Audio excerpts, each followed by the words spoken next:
Hello, guys. This is Cowboys guy with for you a video of a morning chat, just a little chat, you know, about the game and about you guys. There's a lot of things going on in the Cowboys world, obviously.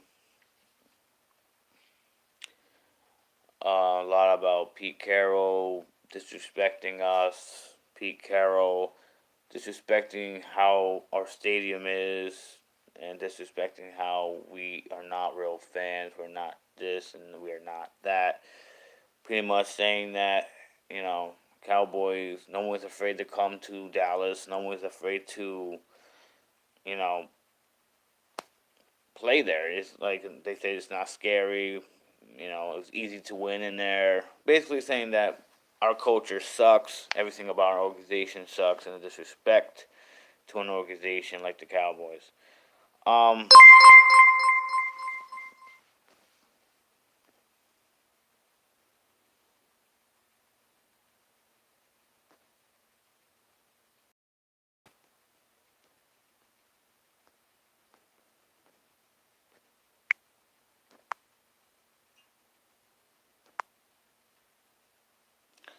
so this is where I stand with all that. I don't care what Pete Carroll thinks. I don't care what the outsiders think. I don't care what Stephen A. Smith says or Shannon Sharp or whoever who doesn't give us the chance in a lifetime to win this game. But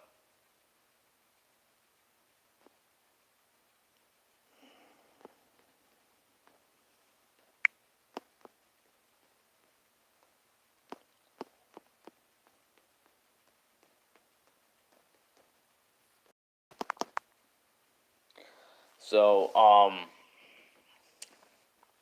like I said, uh this game will show you what the Cowboys are made out of.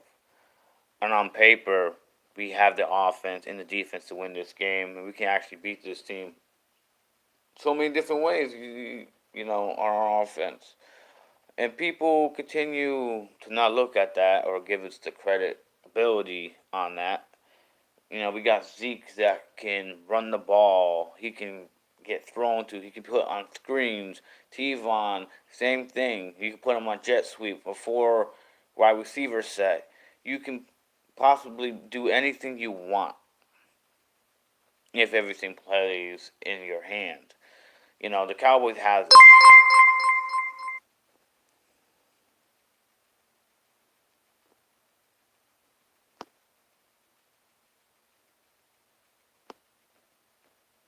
So, everything's playing in our hands. It's we through the playoffs because we have the team to do it. You know what I mean?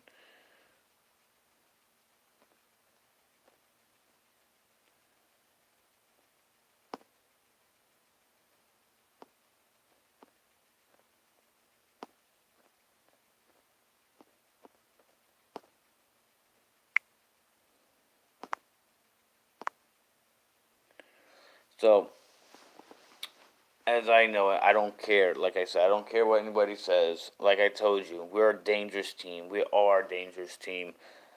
I know we are. And I know what this team can do. Our defense, just our offense alone is dangerous, but and then you have our defense. You don't think our defense is going to get to Russell Wilson? He is. They will. No. Um. Oh Jesus. Um.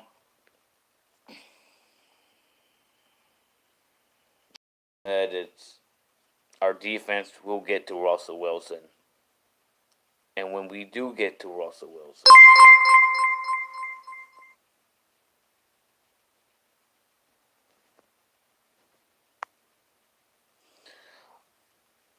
and when they do get to Russell Wilson, and then Seahawks will understand that Dallas isn't a team to sleep on. And that's what they're going to do. They're going to go in there thinking they're going to win this game.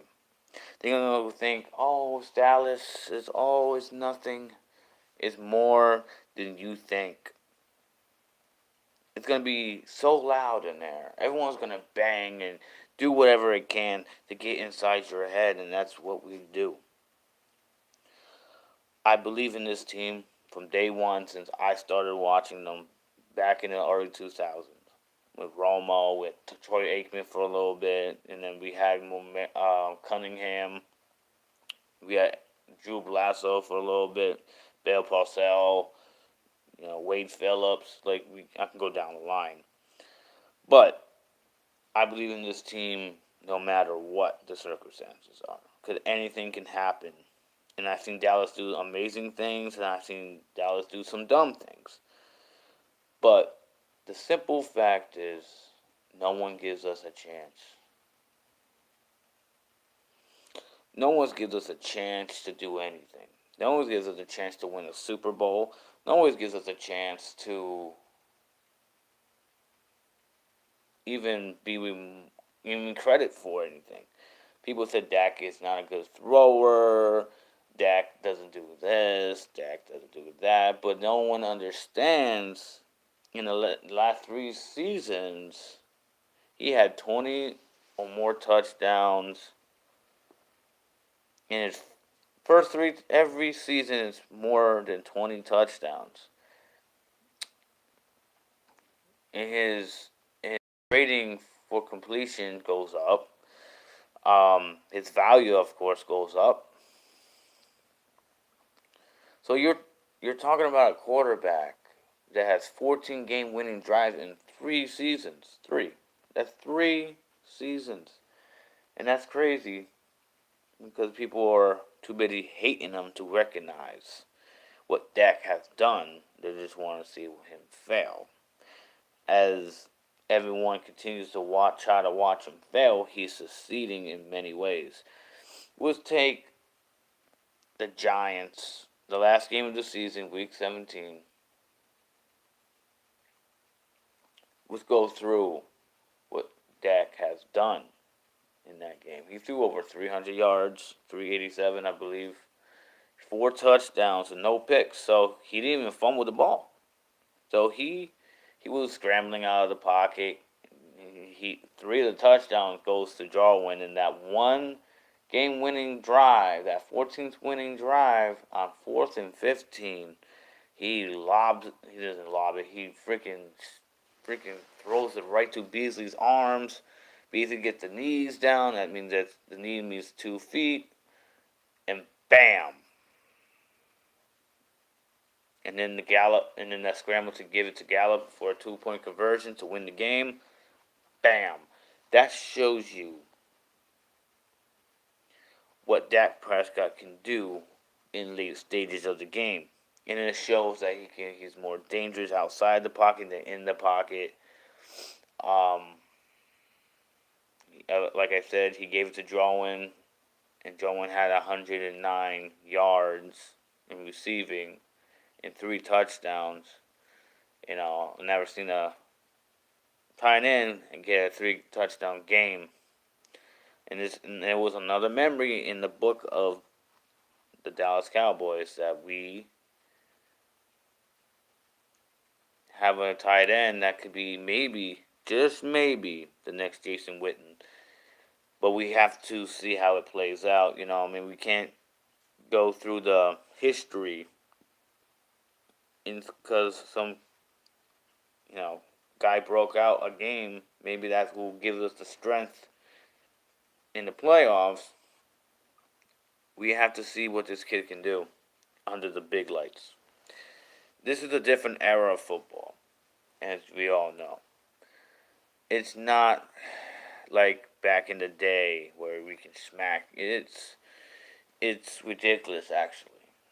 Poor referees, poor with the penalties, roughing the passer. Everything's so soft, nowadays. And it's not that same type of thing where you can smack somebody or hit somebody, or without worrying about where you hit them. And it used to be like you get smacked, you get smacked. That's it. Now it's all about this. Yeah, it's the safety issues, but in the same tone, it's football. It happens. You get injured, you get injured. That's how it is. But I will do a separate video on that. I'm not really getting into the whole NFL changing rules over and over and over again. I just don't understand. Now they got to change that rule where it could be fair, but I doubt they do. Like I said, this game will show us what this Cowboy team is made out of. I believe this team can go out and perform in a high level. I believe Dak can scramble to a point where he can find an open man. I believe the running game will open many more doors. And Amari Cooper on the other side, and you have Gallup on this side, and you still got Tevin Hobbs, you still got Hearns. You still got other weapons you can use. And you still got Cole Beasley in the mix. Bees knees, man. He was clutch last week. Now, some of us are nervous, and some of us are not. I'm not quite nervous, but I'm in a mix of nervous and confident, because I believe in this team, that this team can do whatever.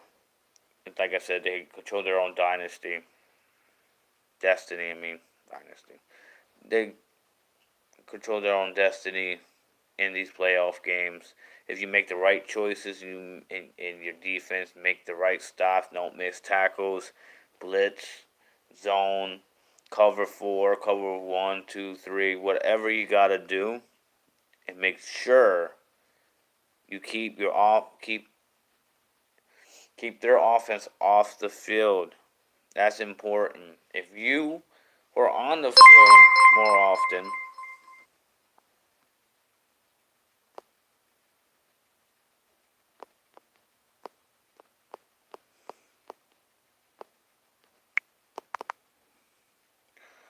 if you are offense off the field, then your offense can control the game, the whole game. Like, I've seen this Cowboy have good ball control. I've seen this team control the game in their hands and make it their game.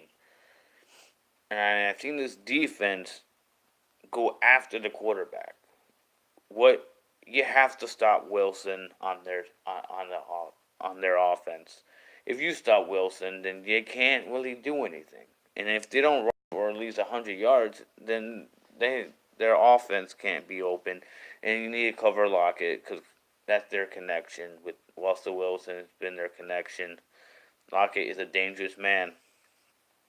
And if you don't stop him, then, of course, we can be in deep shit, pretty much. But like I said, it goes down to ball control. Get your defense to stop their offense and bring back your offense on the field. My bad. Sorry, this is my first video, so you got to keep your offense on the field and try to score in the red zone is an important part too. If you don't score in the red zone, you can costly lose the game. If you costly lose the game, yeah, it's not a good sign. You have to do that, man. You have to score on that, especially if it's a first and goal and at the 1 running in, or find a way to get it in. But you need 7 points. 3 points is nice, but it's not nice in a playoff game. It's a terrible thing to ever do. Go for the touchdown. Get that 7 points. That 7 points gives you ahead of the opposing team. And like I said, ball control. Get the Seahawks offense off the field. We can't have them going drive after drive after play, and it's going to tire us out.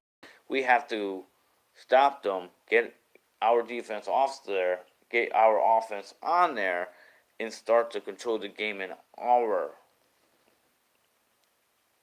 advantage.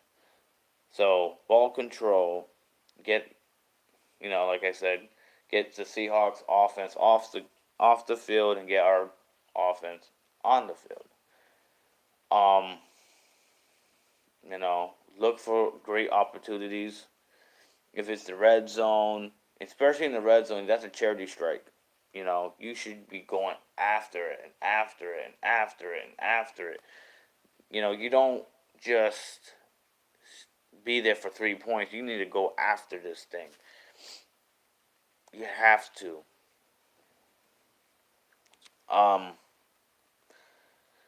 Once you do that, then you have a better opportunity to gain up on the Seahawks. And once you're up on the Seahawks, then you can do some other things. But we need to have a good jump on this game. This game is important, and we have to go at this thing.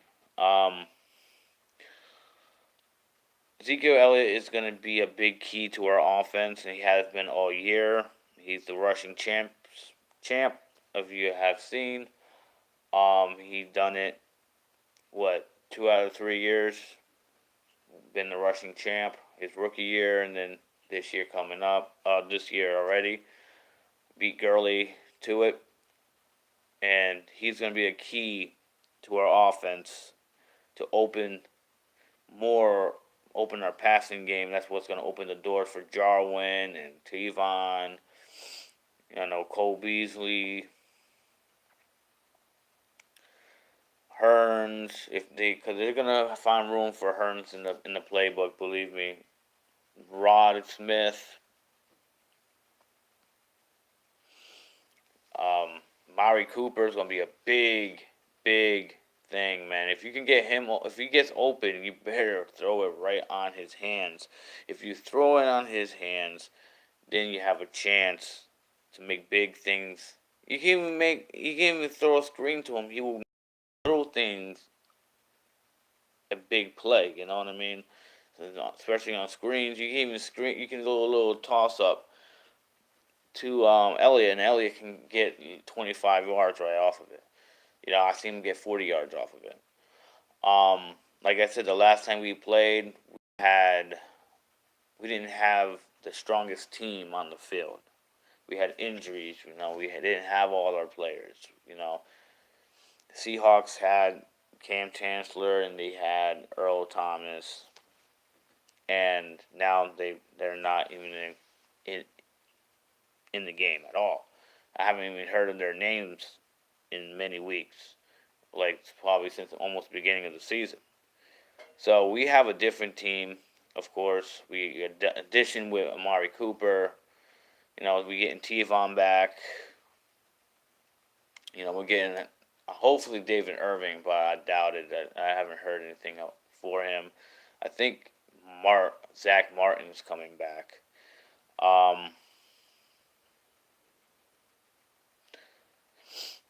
Crawford, I heard his health is good, and I think he's cleared to go. He was practicing, I heard, so he should be back. So our defense is going to be much stronger than it was in the beginning of the season. Elliott will still, I think he will break out, of course. Bobby Wagner is going to stop him alone.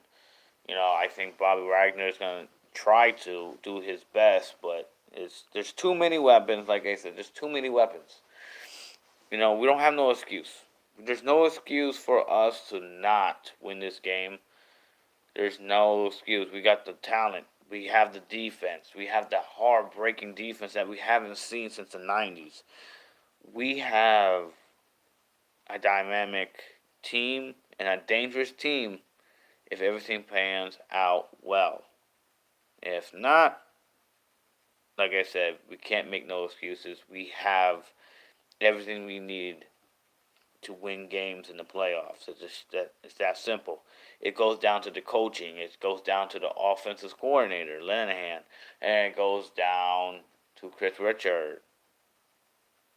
Richard. I think that's how you say his name. Chris Richard. It's not Richard. Richard. who built the Legion of Doom in Seattle.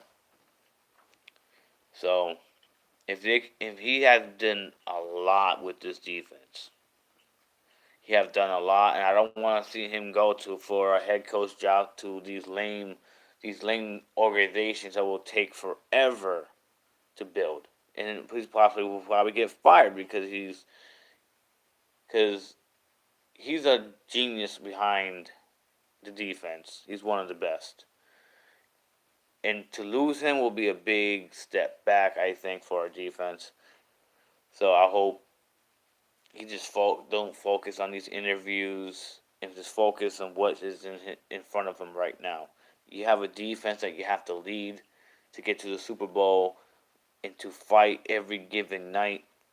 We can't be distracted with these Chris Richard interview things. That's honestly, I don't think he's going anywhere, but anything could happen in the NFL. We've seen people leave after having a great season. Of course, that happens to teams, and we have to deal with it if it does and prepare for it. But we're not prepared for it right now. We're prepared for Seattle. We have to go out there and beat these guys' ass. And I don't give a darn what anybody thinks. I believe in many ways that this team can beat this team. I don't even see them losing this game. Many people are telling me we lose by 10, we lose by 3, we lose by 7.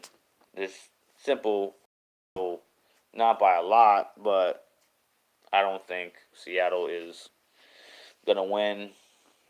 I believe in this team. I will die for this team. Believe it or not, I want to get it tatted on me, you know what I mean? But I'm just going to make it, this was a quick video. I wanted to see how I did. Really, that's why I made this video. Like I said, I just started this. Always wanted to get into making videos, give you the content, give you what you want to hear. And if you want to comment down below and subscribe to me to get me started here, and tell me what you think and what you want me to talk about and your questions or whatever you have for me. Please jot that down. Please subscribe and like I'm saying. I'm just started this and I'm trying to work my way into this. Like, this is the first time I have done a live stream. And this is just a quick little thing I just did. I want to see how I did. So please give me a like. I will appreciate it. And I want to continue to work hard for you guys and give you the content you want. And just let me know what you want to hear, and I will definitely talk about it. And we can even do something fun sometimes. We don't always, got to be a serious conversation. We could do debates on legends, or we could do trivia. We could do whatever we want. This is for you guys as much as it's for me. I want to make you guys happy. I want you guys to be involved in what I do and give me some good ideas so we can make this channel a very good channel and a good content channel to give you guys what you want to hear. And we can have discussions, we can have live streams, we're going to make videos. Just, like I said, my name is the Cowboys Guy, and I'm going to do what I need to do. Okay? Thank you guys for watching. That was a little bit of what I'm trying to do. So, just hit me a like and subscribe, and I will continue to work my hardest to give you guys the best content I could possibly give you. Thank you guys. Love you guys. You guys are awesome.